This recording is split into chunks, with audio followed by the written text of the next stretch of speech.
Statistics is about extracting information from data. So if you think about the example of the global average temperature time series against year over the last 150 years, say, that kind of bumps up and down and then goes up towards the end.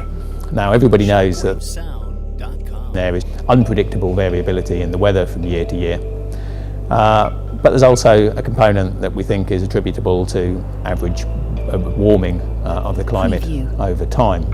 So the question then is, what does the data actually tell you? If we just look at the data, can we separate out that short-term weather-related year-to-year variability from anything long-term that's going on?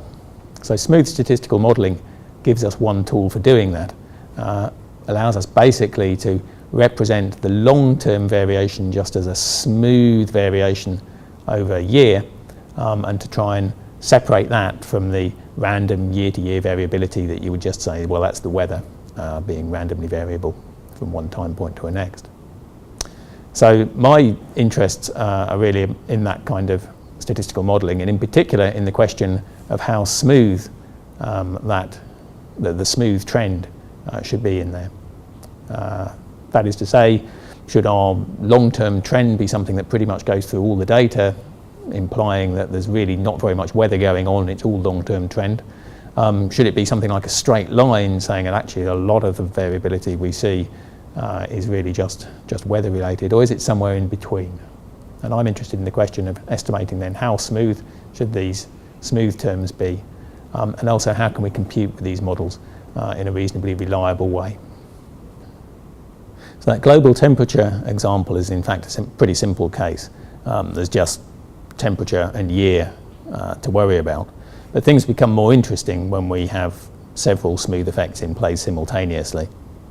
As an example, suppose that we're really interested not in the average temperature over the whole globe, but are actually more interested in, say, the temperature in Britain.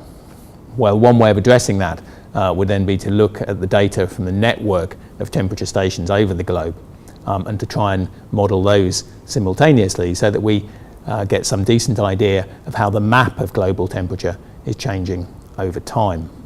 Now, as soon as you start addressing that problem, you start realizing there are other effects you must take into account, like the effect of altitude, for example, or the effect of distance to the nearest urban center.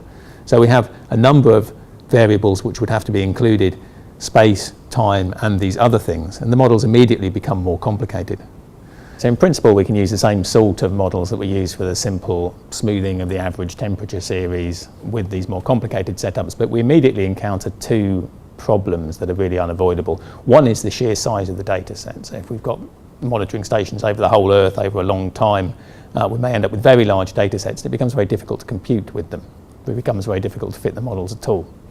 Now, the second issue sounds slightly more abstract. It's that we basically end up with short-range correlation within the data. We find that things that are close together are more related than things that are further apart, and unless we account for that properly statistically, then we'll be misled. So that all sounds a bit abstract, but it's not terribly difficult to understand. For example, if you considered an opinion poll for a general election, and somebody told you that they'd done an opinion poll by gathering 500 people at random from across the country and then 500 people at random from Norwich, you'd be pretty suspicious, because you'd expect that the people all from Norwich were somehow more similar to each other and not representative of the whole country. And if we didn't account for that effect, then of course we'd be misled by the statistics. And that's all we're really trying to do in these more complicated models. We have to account for these effects. And it's those two issues, that spatial correlation and that large data, that's really the subject of my research at the moment. And if we can solve those problems, there are a lot of quite direct applications. So for example, I'm working at the moment with the energy company EDF on short-term grid load prediction. And EDF have a problem that they need to predict how much energy their customers are going to use and how much energy they're going to have to put into the grid over basically a 24-hour timescale. And if they get it wrong, they get fined by the grid operator, for example.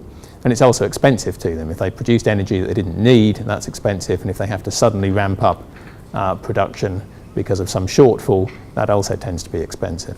So they've had quite a bit of success in using this sort of model in order to predict grid load 24 hours ahead based on the grid load at the moment, along with a whole bunch of weather-related variables, so things like cloudiness, raininess, temperature, last night's temperature, that kind of thing.